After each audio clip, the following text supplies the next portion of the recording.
What's up, guys? Sean here, coming at y'all with a quick little video. Gonna be going over the Eagles versus the Ravens preseason week 1. Obviously, a really ugly game from the Eagles. Not a lot to talk about until the last quarter, where Cole Payton had an amazing drive, an amazing run that we're gonna break down here today. Also, I want to talk about the linebacker position, mainly Trotter and Campbell, their impact on this game. Darius Cooper, is his stock dropping? And Markel Bell, who had a really solid night on the offensive line. All that and more. But first, if you're new here, please like, please subscribe, hit the notification bell so you don't miss any of our content moving forward. We're racing towards 1,000 subscribers, and I can't do that without your help. I appreciate you guys. I love you guys. Let's get right into the video. The talk of the night is going to be the fact that the Eagles had 83 yards passing and then 76 yards rushing throughout the entire night. And if we're being totally honest, 37 yards from Cole Payton through the air, 45 yards on the ground. All that pretty much came in the last drive of the game. So it was actually even worse than that. There was something like 10, 11, 12 drives where we netted next to no yards. The offense looked disgusting. It didn't matter if it was Andy Dalton, Tanner McKee, Darius Cooper was on the field. The O-line was actually blocking pretty well for most of the night, which is really infuriating because that puts a lot of pressure on the wide receivers to get open and do your job. And it says that they weren't. And you expect more out of those guys, even when they're not playing Wicks and Smitty and Lemon. You still got guys out there that you expect to get the job done. Will Shipley being our best running back on the night, and honestly, he wasn't that great either. He really just followed the O-line where they opened up holes. His vision was really the only thing he had going for him. Tanner McKee, 6 for 10, 35 yards, sacked once for 9 yards, 66 rating. He did absolutely nothing. It looked like he was throwing scared. Take away 2 of those passes, the completions, and 6 yards too, because to end the first half, he just threw 2 passes that were short little out routes that didn't even make it out of bounds. So they just wasted all the timeouts and the clock that the Eagles had if they were going to make a move at the end of the first half. The stats don't even tell you how bad it really was. And then Andy Dalton, 3 for 6, 20 yards, again, 57.6 rating. Andy at least looked like he was looking for the shot play. He was looking for a little bit more than what Tanner was. Still bad performance all the way around. Wide receivers were awful today. They really brought most of the offense down, if we're being totally honest. I think Tank Bigsby had one big run, but there was a penalty that got it called back. If there was one knock on the offensive line today, it really would be the fact that the penalties piled up so fast, and it really stalled pretty much all of our early drives in this game. And then just giving you guys a chance to see the receiving totals here. Obviously, Darius Cooper, a pretty sad night. EJ Jenkins didn't do much. Stowers, again, 2 of those passes were to end the half, and they weren't going anywhere. He didn't do anything with it. So a pretty quiet night from Stowers. I do have some blocking clips we're going to go over here in a little bit that surprised me. That was nice to see. But from a wide receiver standpoint, a receiving standpoint, it was pretty awful all the way around. Going over the offensive snap count, some surprises here. Hollywood Brown only getting 7 snaps was a little surprising. Elijah Moore, same with him. I expected to see a lot more of those guys throughout the game. Carson Steele only getting 7 snaps. Not sure what happened there. Bigsby got 10. I could have seen a lot more of him. The first starting offensive line, Fred Johnson, Drew Kendall, those guys, they came out pretty quickly. I was pretty surprised by that as well. Darius Cooper playing 29 snaps, 66% of this game. And then going out and doing what he did is pretty concerning. I expected a lot more from him. Now, the Ravens are a team defensively that always give the Eagles fits. They're a really good preseason team. They always find ways to build depth really well, and that makes them tough to play throughout the preseason, and they have a good idea of what they want to do. I will give a little bit of leniency because it's a new team, a new offense. Sean Mannion coming in, running the show for the first preseason game more than likely, and, just not having any answers. It really wasn't too surprising. There was a lot of negative plays. There was a lot of penalties. There was a lot of little things throughout this game that slowed us down. But the snap count kind of shows you here that, guys like Tanner McKee played 43% of the snaps. He was in for a lot of the game. He had a lot of opportunities to change the way this game went, and he didn't do a lot with it. Will Shipley, EJ Jenkins, Markel Bell, playing 21 snaps, almost 50% of the game. He had a fantastic game. We're going to break down some clips of him here in a little bit, but an amazing game from him. I was really surprised what he was able to do on the right side of the offensive line. Eli Stowers, 19 snaps. You didn't really see much from him. I thought Willie Lampkin had an amazing game. Put out some clips on TikTok and YouTube, I believe, of him playing and some of the stuff he did last night. He is fantastic. He plays past the whistle, full aggression, full power, and that was a lot of fun to watch. I will say this O line, they were definitely pretty solid.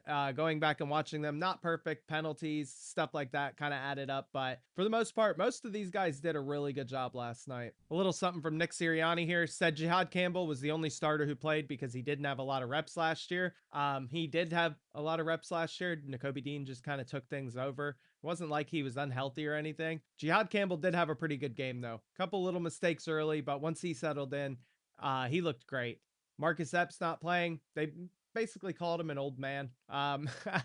Said it wasn't because he's a guaranteed starter, just because he's a little bit older, played a lot of football, and they wanted to see Michael Carter. I feel like that's just Vic testing Michael Carter more than anything. He's played really well through training camp. Michael Carter has a pretty good shot at starting at one of the safety spots this year, and we need to see what he looks like. And I think it's fair to say that we know what Epps is. He's been on this team before, seen him last year. He's pretty much the same player every time he's been here. A solid safety, and a pretty good role player on this team. So I like both of them. I think it was a pretty good idea. I would like to see both of them on the field, but at the same time, I get what Vic Fangio's doing here.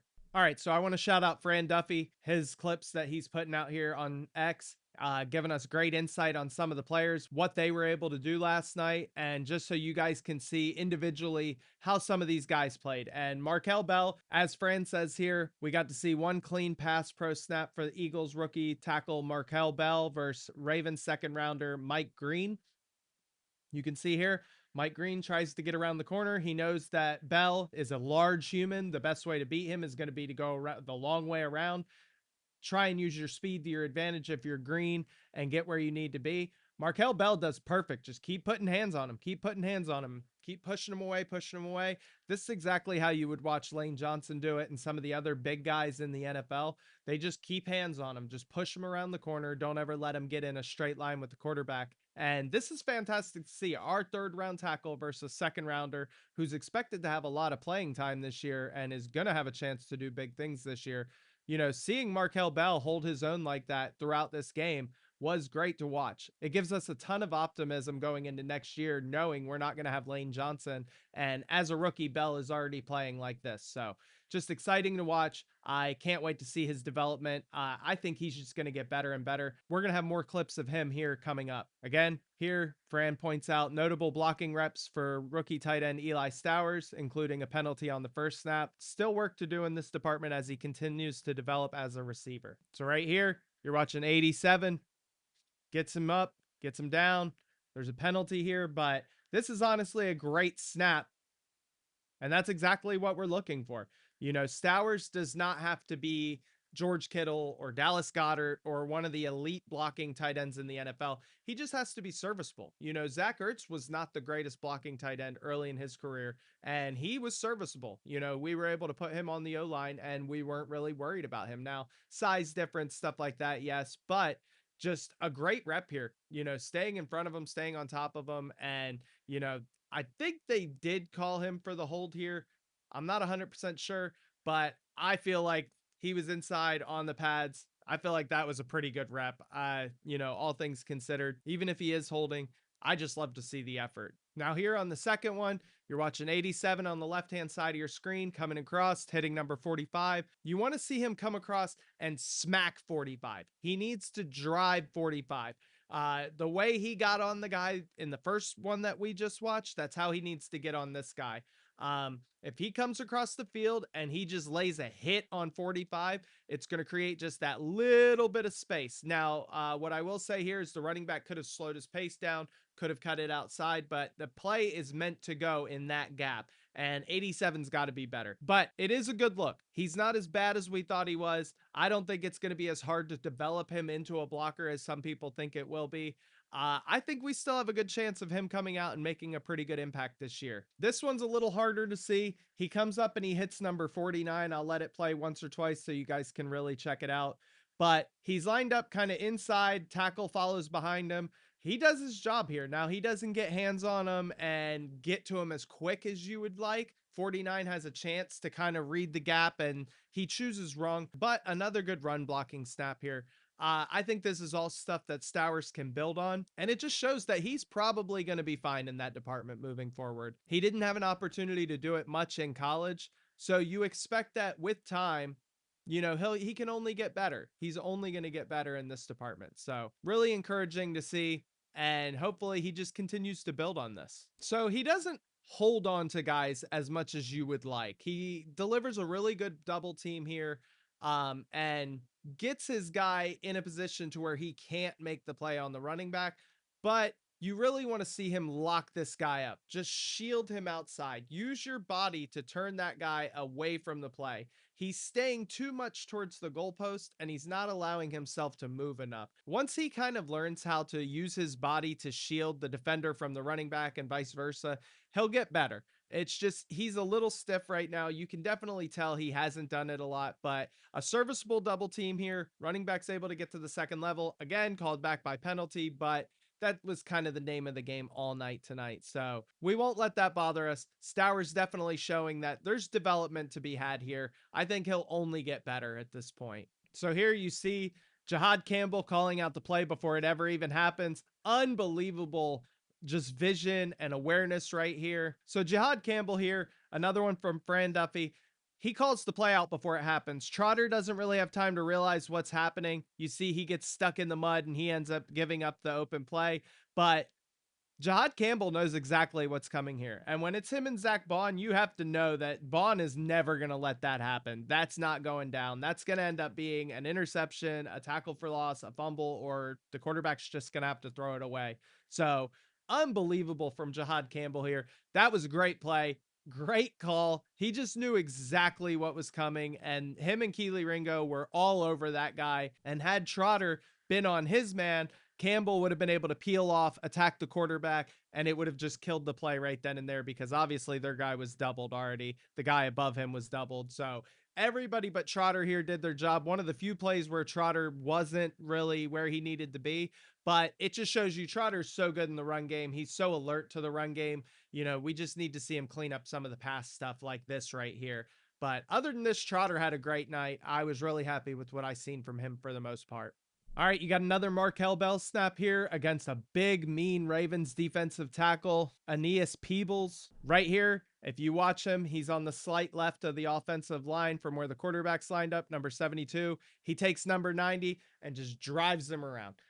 The run game was where a lot of people were worried about how he would do and how things would go. It seems like he just kind of turned a pass rep into a run rep here. He just allowed 90 to run himself out of the play, kept hands on him, pushed him up, pushed him away, and then there was nothing he could do.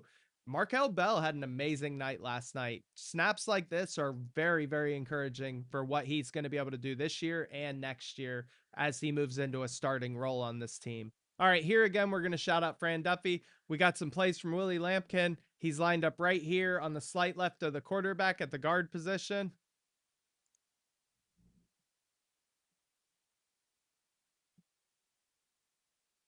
Great double team, moves to the second level, moves the linebacker. Great play there. Unbelievable play. Just comes up, hits his guy, takes 57 and just doesn't stop. Just puts him right in the way of another guy. Comes over here, hunting for a linebacker. 57 again. Unbelievable. Watch him here. Coming down. He's going to hit 57. Unbelievable. He's a dog. He is a dog.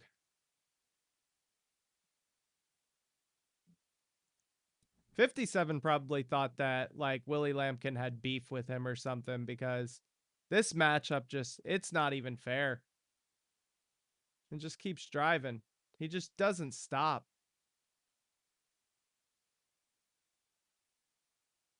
And then one more time just for good measure. And then drive him to the ground too. Even better. Watch him here. Coming out, hunting, working. 57 again. Drive, drive. Put him on the ground.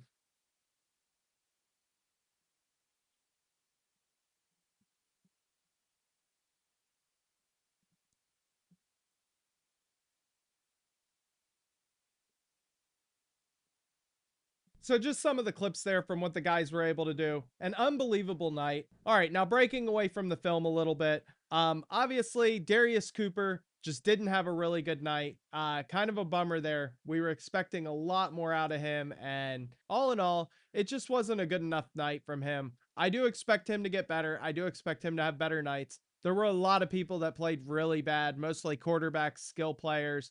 Defense kind of gave up after the first couple drives. They were able to hold strong for quite a bit there, all the way up to the end of the first half with a Keely Ringo interception. As for someone like Keely Ringo, Mac McWilliams, very disappointing nights from the both of them. Obviously, Keely made mistakes and was able to kind of clean that up with an interception. Mac McWilliams played a lot in this game and seemed like he was not playing well for the majority of this game. Kind of a disappointing thing to see there. I really had high hopes for him. But the last thing we're going to do here before we get out of here, I want to go over that final drive with Cole Payton with you guys. So, 5 minutes left. The Eagles had done nothing up to this point. We get a halfway decent kick return. You know, he brings it out to the 40-yard line. So, a pretty good start to everything here.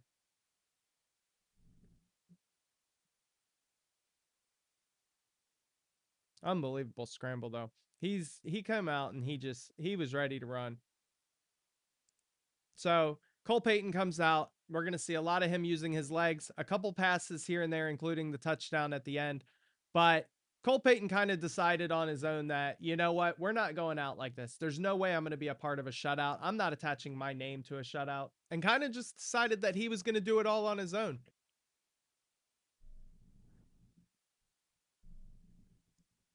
Now, it wasn't all perfect. Almost has an interception here in the beginning. Cole Payton has a long way to go as a passer, but as a scrambler, running around, getting it done, you know, he looks a lot like some other guys that we've seen before from that point. You know, a little bit of Carson Wentz, a little bit of Jalen Hurts.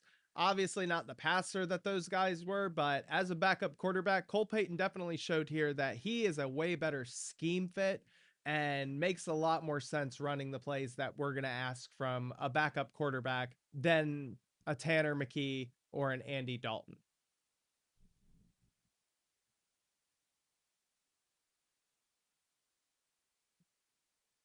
Unbelievable escape right there.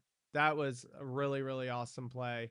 That was kind of the Carson Wentz that you're going to see with the escapability.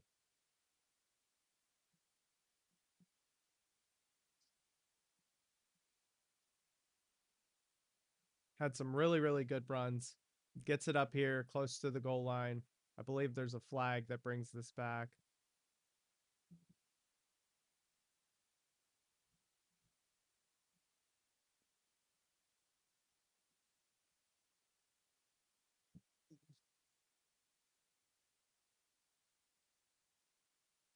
Another great run here.